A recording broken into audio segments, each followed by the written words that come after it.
నమస్కారం. Welcome to my show paper to paper. పత్రికలోని వార్తల రంగులు తీసే కార్యక్రమం. ఇవాళ 3 వార్తలు ప్రధానంగా ఉన్నాయి. అది ఇక్కడ తెలంగాణకు సంబంధించి సిఎల్పి నేతని ఎంపిక చేశారు. అట్లాగే చంద్రబాబు నాయుడు శత్రుపక్షాల మీద విరుచుకుపడ్డారు. ఈ రెంటితో పాటుగా పోచారం పదవీ స్వీకారం చేశారు.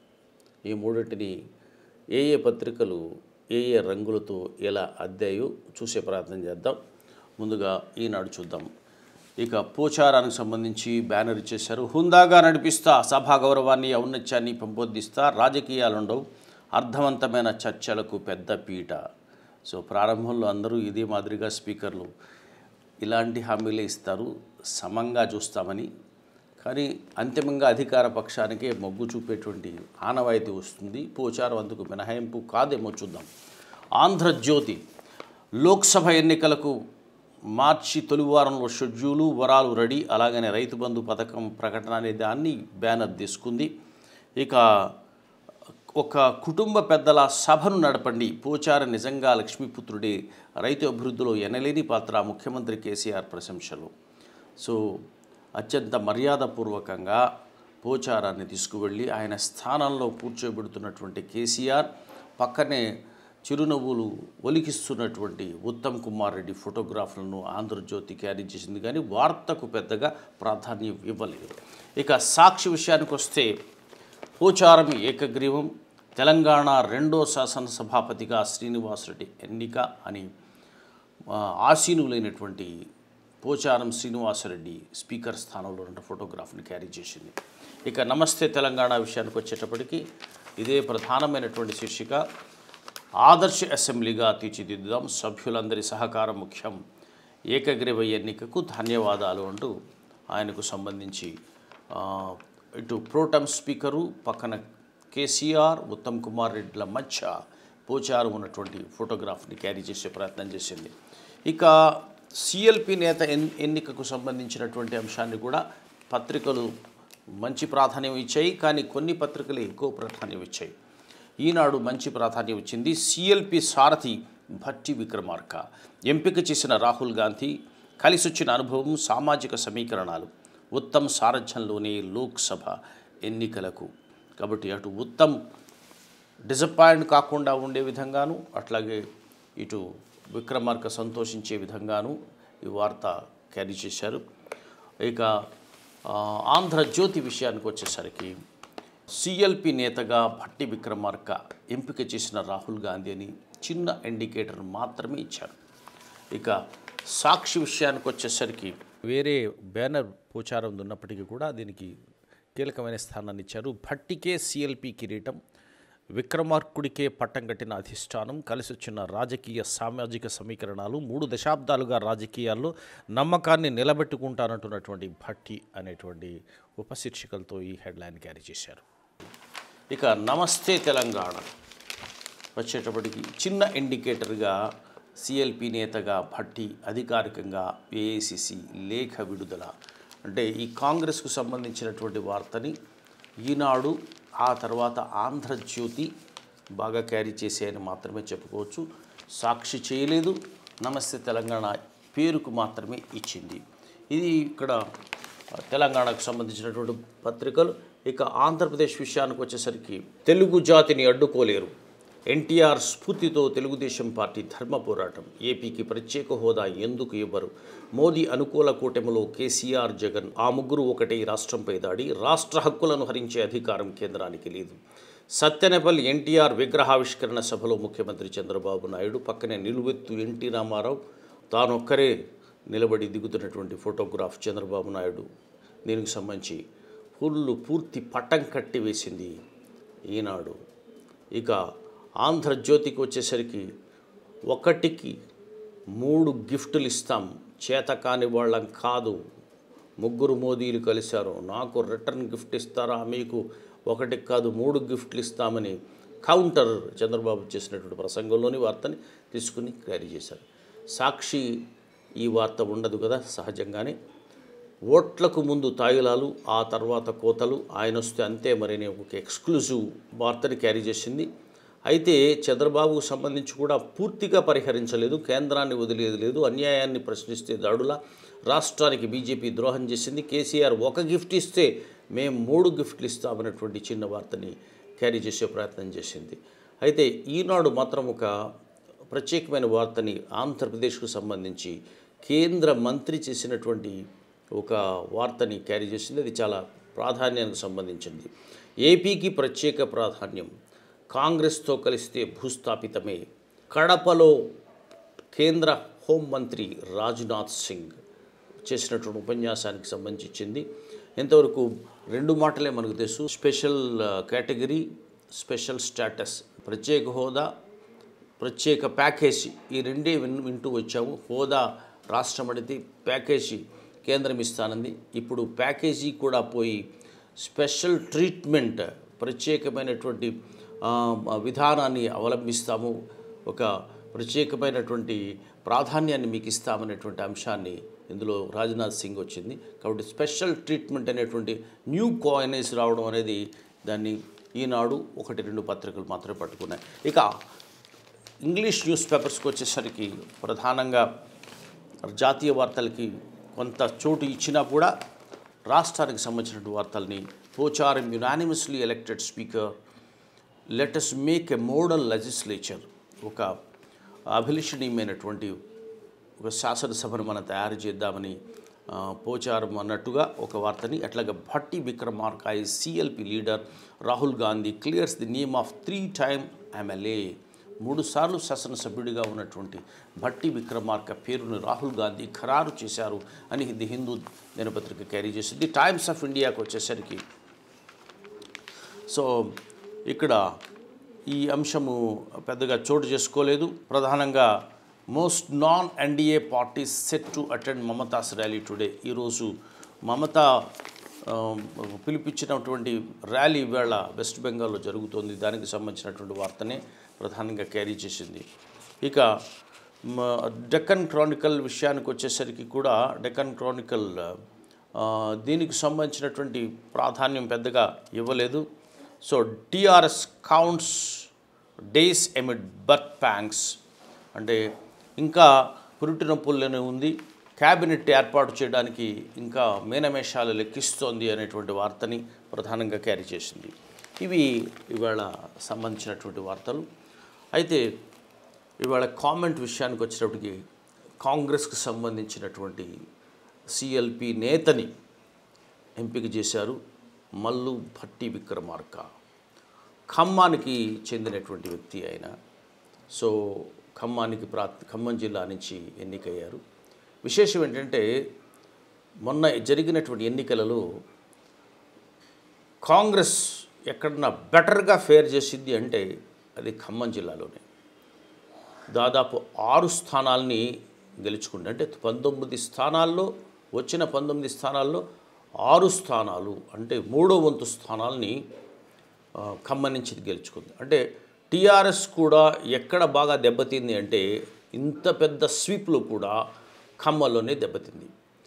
కాబట్టి ఈ అంశాన్ని మనం చూసినప్పుడు ఖమ్మం జిల్లా నుంచి ఎంపిక చేయడం అనేది ఒకటి కనిపిస్తుంది. రెండవది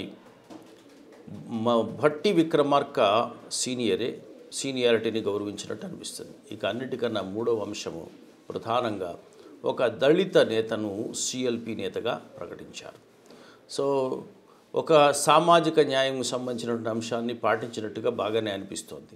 అయితే దీని వ్యూహం ఎట్లాంటిది, ఏ కండిషన్స్లో ఇప్పుడు భట్టి విక్రమార్క ఆ బాధ్యతల్ని టేకప్ చేస్తున్నారు. వరుసగా ఇప్పటికే చాలా బెదిరింపులు కనిపిస్తున్నాయి. ఏం చేతంటే టీఆర్ఎస్లోకి చేరిపోతారు కాంగ్రెస్ నేతలు, కాంగ్రెస్ శాసనసభ్యులని. ఆ మధ్య ఎన్నికలైనటువంటి 3వ రోజునే ఫలితాలు వచ్చినటువంటి 3వ రోజు నుంచే మొదలైంది. ఇదిగో 8 మంది వెళ్ళిపోతున్నారు, 19 మందిలో 12 మంది వెళ్ళిపోతున్నారు అని. అందుకు అంతమంది వెళ్ళిపోతారా లేదా అన్నది మనం సందేహించాల్సినటువంటి అవసరం లేదు. ఎందుకోసం అంటే శాసన మండలిలో దాదాపు ఖాళీ అయిపోయి 2 మాత్రమే మిగిలినటువంటి నేపథ్యం కనిపిస్తోంది కాంగ్రెస్. సో కాంగ్రెస్ మండలికి సంబంధించినటువంటి సభాపక్ష నేత కూడా హోదాని కోల్పోయారు. ఇక శాసనసభలో కూడా అదే కండిషన్ ఏర్పడే స్థితి కనిపిస్తుంది. కాంగ్రెస్ ఖాళీ అవుతుందా అని. అంచేత ఇక్కడ 119 స్థానాల్లో 19 స్థానాల్ని పదిలపరుచుకున్నటువంటి కాంగ్రెస్ ఒక 10% కన్నా కొంచెం బెటర్గా ఉంది. ఇలాంటి సందర్భాల్లోనే విశేషంగా అట్టడుగు వర్గాల నేతలు ఎందుకో గుర్తొస్తుంటారు. అట్టడుగు వర్గ నేతకి ఇవ్వాలని కాంగ్రెస్ చాలా ఉదారంగా భావించినట్టుగా మనకు తెలుస్తోంది. అయితే ఈ పద్ధతి తనకి కొత్త కాదు. కాంగ్రెస్కి 2014 లోక్సభ ఎన్నికలు జరిగిన తర్వాత కాంగ్రెస్ పార్టీ కనీసం 10% స్థానాల్ని కూడా లోక్సభలో నిలుపుకోలేకపోయింది. అది 45 స్థానాల దగ్గరే ఆగిపోయింది. మనం శాతాన్ని గణిస్తే 8.6%. అసలు ప్రధాన ప్రతిపక్ష హోదా ఇవ్వచ్చా లేదా, ప్రతిపక్ష హోదా కాంగ్రెస్ పొందుతుందా లేదా అనే సందేహాల మధ్య లోక్సభాపక్ష నేతగా రాహుల్ గాంధీ ఉండకుండా గాంధీ కుటుంబాన్ని నుంచి కాకుండా వెలుపలి వారిని పెట్టాలని అనిపించింది. అప్పుడు ఎవరిని ఎంపిక చేయాలి అని అనుకున్నప్పుడు సరిగ్గా ఇలాంటి సందర్భంలోనే గుర్తుకొచ్చారు. దళిత నేత మల్లికార్జున ఖర్గేని ఎంపిక చేశారు. కాంగ్రెస్ ఈ అంశాల్ని చేతులు కాలాక కానీ ఆకులు పట్టుకునేటువంటి థియరీ రాలేదు. ఇవాళ తెలంగాణలో కాంగ్రెస్ నిలబెట్టుకోవడానికి అనేకమైనటువంటి ఛాలెంజెస్ ఉన్నాయి. ఒక రకంగా ఆధిపత్య వర్గాలకు సంబంధించినటువంటి అంశాన్ని చూసినట్టయితే మనం ఎంత కాదనుకున్నా కూడా కులం అనేది చాలా ప్రధానమైన అంశం పోషిస్తూ ఉంటుంది. ఇవాళ ప్రభుత్వం వెలమ సామాజిక వర్గానికి చెందిన వ్యక్తి లేదా పార్టీ చేతులు ఉన్నట్టయితే కాంగ్రెస్లో అధిక భాగము రెడ్డి సామాజిక వర్గానికి చెందిన వారు ఉండేవారు. ఇవాళ రెడ్డి సామాజిక వర్గానికి చెందినటువంటి కాంగ్రెస్ వెలమ సామాజిక వర్గానికి చెందినటువంటి టీఆర్ఎస్ల మధ్య పోటీ నడిచినట్టుగా గమనించారు. కాబట్టి ఇవాళ తెలంగాణలో రెడ్డి సామాజిక వర్గానికి ప్రధానమైన రాజకీయ పక్షం ఇంకా ఏర్పడలేదు. కాబట్టి అది కాంగ్రెసే. ఇందులో నుంచి ఒకవేళ రెడ్డి సామాజిక వర్గం కూడా తాము టీఆర్ఎస్లోనే ఉంటే సేఫ్ అని కనుక భావించినట్టయితే కాంగ్రెస్ దాదాపు మునిగిపోయినట్టే లెక్క. అలాంటి సందర్భంలో ఒక దళిత నేతకి పట్టం కట్టి కాంగ్రెస్ని నిలుపుకోవడం సాధ్యమవుతుందా? ఇదంతా ఒక ఎత్తైనట్టయితే పార్లమెంట్ ఎన్నికలు ముందుకు వస్తున్నాయి. ఈ పార్లమెంట్ ఎన్నికలలో మొత్తం స్వీప్ చేస్తానని శపథం చేసి కూర్చున్నారు కేసీఆర్. ఆ స్వీప్ చేయడంలో భాగంగా ఆల్మోస్ట్ అంటే 16 సీట్లు మావి, 1 సీటు మజ్లిస్ది, ప్రతిపక్షానికి 0 అని ముందే ప్రకటిస్తున్నారు. ఇందులో మరి కాంగ్రెస్ ఎన్ని స్థానాలను సంపాదించుకోగలుగుతుంది? కాంగ్రెస్ని నిర్వీర్యపరిచేటువంటి పని ఆల్మోస్ట్ టీఆర్ఎస్ మొదలుపెట్టేసింది. అంతెందుకు శత్రువులను ఢీకొనడం కాకుండా శత్రువులను ఓడించి తన వైపు తిప్పుకోవడంలో టీఆర్ఎస్ నేత కేసీఆర్ తన చతురతను చూస్తున్నారు. అంతెందుకు గజ్వేల్ నుంచి పోటీ చేసినటువంటి తన వేద కేసీఆర్ ఎక్కడైతే పోటీ చేశారో అక్కడే పోటీ చేసినటువంటి ఒంటేరుని ఇవాళ తిరిగి టీఆర్ఎస్ ఆహ్వానించి గులాబీ కండువా కప్పి తీసుకుంది. కాబట్టి తనను వ్యతిరేకించినవాడు, తనను సవాలు చేసినవాడు, తన నియోజకవర్గంలోనే తనకు ఎదురు తిరిగినవాడు, అన్ని మాటలు అన్నటువంటి వ్యక్తిని ఎట్లా తీసుకోవాలని కేసీఆర్ ఏమాత్రం సంశయించలేదు. ఎంచేతంటే కాంగ్రెస్ని 0 చేయడమే ప్రధాన లక్ష్యంగా పెట్టుకున్నారు. కాబట్టి మానసికంగా కాంగ్రెస్ నైతికంగా దెబ్బతినేటువంటి అంశాన్ని ఎక్కడ వీలుంటే అక్కడ కొడుతున్నారు. అందుచేత ఈ సందర్భంలో పార్లమెంట్ ఎన్నికలకి ముందు కాంగ్రెస్ని తీసుకువెళ్ళడానికి మల్లు భట్టి విక్రమార్క వచ్చారు. కాబట్టి ఆయన ముందు చాలా అంశాలు ఉన్నాయి. అయితే ఒక అనుకూల అంశం కూడా ఉంది. ఆంధ్రప్రదేశ్లో లాగా షెడ్యూల్డ్ కులాలు, షెడ్యూల్డ్ ట్రైబులు ఏదో ఒక పార్టీకి పూర్తిగా వెళ్ళిపోయినటువంటి సింహభాగం వెళ్ళిపోయిన నేపథ్యం లేదు. అక్కడైతే వైఎస్ఆర్ కాంగ్రెస్ వెంట ఉన్నారనేటువంటిది తెలుస్తూ ఉంటుంది. కానీ ఇక్కడ షెడ్యూల్డ్ కులాలు, షెడ్యూల్డ్ ట్రైబులు పూర్తిగా టీఆర్ఎస్ వైపే ఉన్నారా, కన్వెన్షనల్గా ఉంటారా అనేది మనం ఆలోచించాల్సినటువంటి విషయం. పూర్తి విధేయతలు ప్రకటించినటువంటి నేపథ్యం లేదు. అలాంటి సందర్భంలో కాంగ్రెస్కి ఒక చిన్న అవకాశం కలుగుతోంది, ఎస్సీ ఎస్టీ ఓట్లను తన వైపు తిప్పుకునేటువంటి అంశం. కాబట్టి నిజానికి భట్టి విక్రమార్క మాత్రమే కాంగ్రెస్ నేత కారు, సిఎల్పిలో మాత్రమే నేత. అక్కడ ఉత్తమ్ కుమార్ రెడ్డిని ప్రొటెక్ట్ చేశారు. కాబట్టి రెడ్డి సామాజిక వర్గాన్ని తమ వైపు ఉంచుకోవడానికి కాంగ్రెస్ శతధా ప్రయత్నించడంలో భాగంగా ఉత్తమ్ కనిపిస్తున్నారు. At the same time SC ST ఓట్లను తమ వైపు ఆకర్షించుకోవడం కోసం ఒక ప్రయత్నం కూడా చేస్తున్నారు. కాకపోతే అక్కడ శాసనసభలో ఆయన నిర్వహించేటువంటి పాత్ర చాలా పరిమితంగానే ఉంటుంది. కేవలం ఉపన్యాసాలు, నిరసనలు, వాకౌట్ల వరకే ఉంటుంది. కానీ ప్రభుత్వాన్ని ఒత్తిడి చేసి బిల్లుల్ని నిలుపు చేసే శక్తి మాత్రం కాంగ్రెస్కి లేదు. అంచేత భట్టి విక్రమార్క రేపు లోక్సభలో మల్లికార్జున్ ఖర్గే ఎలాంటి పాత్రను పోషిస్తారో భట్టి విక్రమార్క కూడా తెలంగాణ శాసనసభలో అంతకు మించి పాత్రను పోషించే అవకాశం కనిపించటం లేదు. ఇది ఈనాటి కామెంట్. ఇక దీనికి సంబంధించినటువంటి టుమ్రీ సిఎల్పి నేతగా ఎంచుకోవడం మీదనే టుమ్రీ కాంగ్రెస్ హస్తమే కాబట్టి చేతులు కాలాక దళిత నేతకొచ్చిందట సిఎల్పి స్థానం, దళిత నేతకొచ్చిందట సిఎల్పి స్థానం, చేతులన్నీ కాలాకనే గుర్తుకొచ్చు న్యాయం, చేతులన్నీ కాలాకనే గుర్తుకొచ్చు న్యాయం, మునిగాకనే పడవ మొత్తం మారుతార సరంగు, మునిగాకనే పడవ మొత్తం మారుతార సరంగు, ఖర్గేలు భట్టీలు రాకముందే బుడుంగు, ఖర్గేలు భట్టీలు రాకముందే బుడుంగు. ఓడ మునిగాక కెప్టెన్ని మార్చినట్టుగా ఉంది ఇవాళ కాంగ్రెస్ తీసుకున్నటువంటి నిర్ణయం. ఇది ఈనాటి పేపర్ టు పేపర్. నచ్చితే సబ్స్క్రైబ్ చేయండి, చేయించండి, షేర్ చేయండి. Bye bye.